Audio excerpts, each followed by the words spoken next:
Le projet de loi de finances 2019 vient d'être présenté au Parlement pour discussion.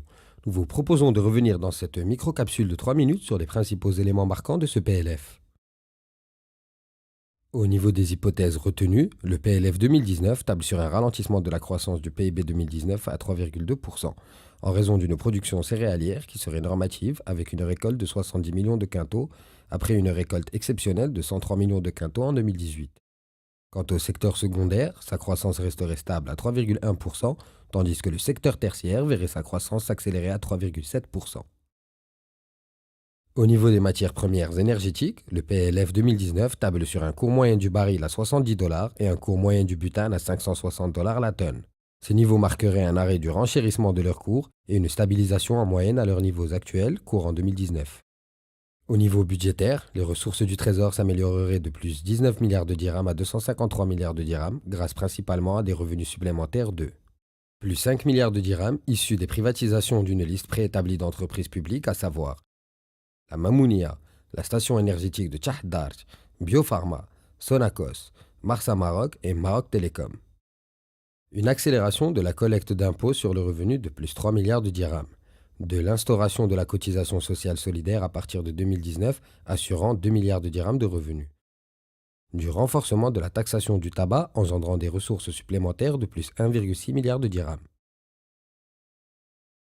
Quant aux dépenses ordinaires, elles s'alourdiraient de plus 21 milliards de dirhams en raison de l'augmentation de plus 4,7 milliards de dirhams de la charge de compensation suite à la hausse des cours du gaz, l'augmentation du rythme des remboursements fiscaux en TVA-IS de 3,3 milliards de dirhams et de la dotation d'un montant de plus 2 milliards de dirhams en termes d'imprévus en lien avec le dialogue social en cours.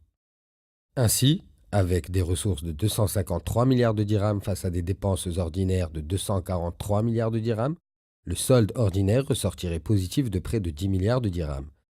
Ce solde positif servirait en partie à financer des investissements budgétisés à 73,4 milliards de dirhams, engendrant un besoin de financement maximum de 62,9 milliards de dirhams.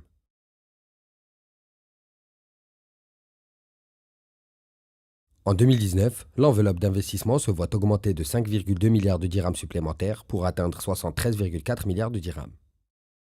Au niveau de sa répartition, le ministère des Finances se voit allouer une enveloppe d'investissement de 20,4 milliards de dirhams, en augmentation de 1 milliard de dirhams.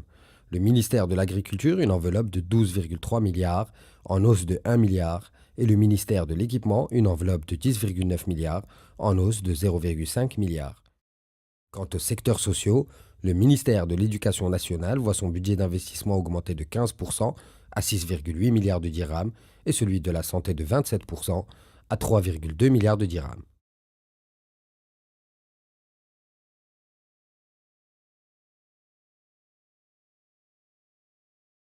Au final, et comme présenté préalablement, le PLF 2019 prévoit un besoin de financement maximum de 62,9 milliards de dirhams avec un déficit public de 37 milliards de dirhams, équivalent à 3,2% du PIB.